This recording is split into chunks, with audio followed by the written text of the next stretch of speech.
Today we're kicking off our Refinance series, where we take a look at everything that you need to know to take advantage of these historically low mortgage rates through refinancing. Dagen Vermillion is joining us. He's the author of Navigating the Mortgage Maze, The Simple Truth About Financing Your Home, and he is joining us now. Dale, first, what is refinancing? Just pure and simple. Refinancing is taking your existing mortgage, getting a lower rate and a lower payment on it. That's what it traditionally is. What it really should be is more than that, because you can also cut your term, you can get cash in some cases, you can cut your taxes and do a lot of great things through refinancing. You said get cash in some cases. To what extent these days are people using refinances to get cash out of their home? Is that even possible nowadays? It is possible in some cases. It's more difficult and less likely now because values have dropped in properties, as we know. However, if people have cash reserve problems with no emergency funds, it may be a good chance right now through the lower interest rate to actually capitalize on $5,000 or $10,000 through the refinance and do it that way.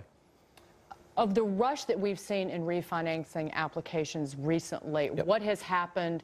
And how many people actually got new mortgages, you think? Well, you know, we just hit a 38-year low in interest rates in January. We're only 0.25% above that right now. It's a great time to refinance. The problem is that the lender programs are much tighter than they've ever been. If you're above a 620 FICO now, you're not going to have a problem. Below that, it becomes difficult, and we're not seeing as many people refinancing as we'd like to right now. Tell me what you need to have in your hands if you're even thinking about refinancing. You touched on some of the credit scores. What kind of score do you need, for example, to get the best rate available? Well, the best rates are 720 FICO scores and above. If you're above 620, you're going to qualify. FHA programs today are very aggressive, and they go 620 and above, some cases even 580 to 620. The key is be prepared. When you go into a mortgage refinance, know your credit report, know your FICO score, know your debt, have your income prepared, know what you want to pay off, and you'll really help the lender to get you a better rate when you do that. In terms of homes being underwater, if your home, it's almost 20%, it's about 17% of homes in this country are underwater. Yep.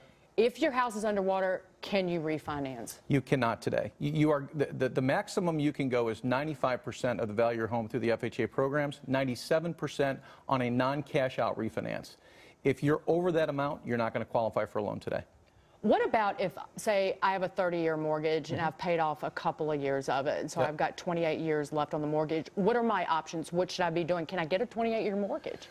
Well, there's very few lenders who can do that. Typically, it's 5-year increments. In fact, a lot of people, what they do is what I call it the perpetual refinance. They'll keep going back to 30 years. You don't want to do that, particularly with the low rates. You want to get a lower term on your mortgage along with that lower payment. So 25 years are readily available. 20-year programs are readily available. I would really suggest that when you refinance, one of the key strategies is never increase your mortgage term. Always reduce it. But again, people are struggling because their central issue is, I want that lower monthly payment. Yep. You look at a $100,000 loan, the difference on a 5.5% rate mortgage between a 30-year and a 25-year is about $45 a month. The difference in payback is over $20,000. How much equity do you need in a house these days to get a good mortgage? To get a good refinance? Well, if you're below 80%, you pay no mortgage insurance premiums. If you're over 80%, you're going to pay in most cases, depending on the lender. If you're over 85%, you're always going to pay mortgage insurance. So the lower you can be, the more you're going to save, because you'll pay less costs and less fees at closing for the lower loan-to-value that you use. If you have a home equity line of credit on top of a primary mortgage, can you refinance your primary mortgage? Is that possible even if you have a second lien on the house? You only can with the approval of the lender who has a second mortgage. It's called a subordination. And if they agree to that, which many times they will, particularly if you're delinquent, it really is something you can do.